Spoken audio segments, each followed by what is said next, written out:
Broken Diamonds by Raston Baylor. A tale of a sorrowful holiday. I remember as a young lad in Glenumbra Moors my first Broken Diamonds holiday.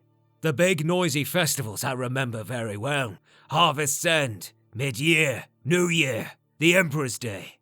All of these I have memories of that stretch back before I became truly aware of the meaning of our celebrating.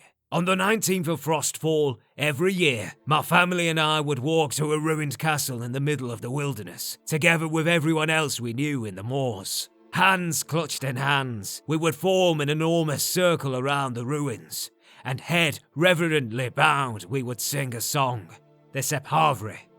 For years, we did this, and I never asked why. It is an odd thing that normally curious children, from my experience, never ask questions about broken diamonds, and adults seldom volunteer information. Gradually, as we learn about our homeland through university or the prattling of ancient relatives, we come to guess and then know the meaning of broken diamonds. I cannot be objective as a native of Glenumbra Moors, but visitors have told me that the sorrow, more often they use the word shame, of the natives is almost overwhelming. There is a sense that a great and ancient crime still burns in the conscience of the people of the Moors. Though it did not happen in our lifetimes, we know that the debt is not yet paid. I refer, of course, to the murder of Her Terrible Majesty, Kintyre II, Empress of Tamriel, on the frozen morning of the 23rd of Frostfall, in the year 3rd Era 123. We do not know the name of the castle where she was held. We do not know the name of her murderer, though the man who ordered the murder was her cousin and usurper Uriel III. We do not know where she was buried, but our ancestors knew that their rightful ruler was imprisoned somewhere in their land and did nothing to help her. For that, we bear their shame. On that morning, when our great-great-grandparents heard of Kintyre's death, all were stricken with horror and regret at their lack of action. All the people of Glenpoint and Glenumbra Moors searched out those responsible in every imperial castle.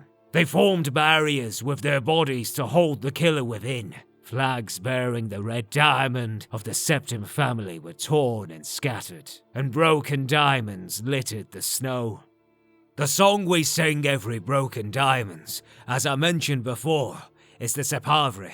I asked everyone in Glenumbra Moor what the meaning of the song is, for it is in Old Bretic, and each generation only knows it because they were taught by their parents.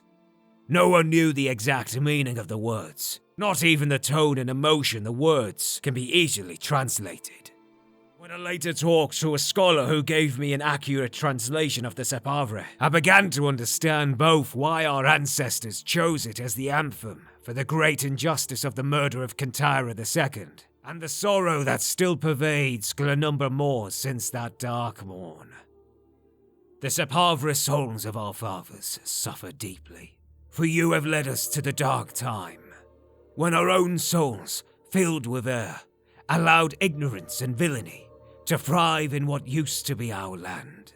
Howl, ancestors, howl and bring us memories of our conformance with evil. We do anything we can to survive.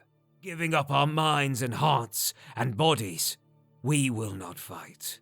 And we will be torn, and like flotsam in a whirling tide, we will be forever the agents of injustice, but we will mourn it forever.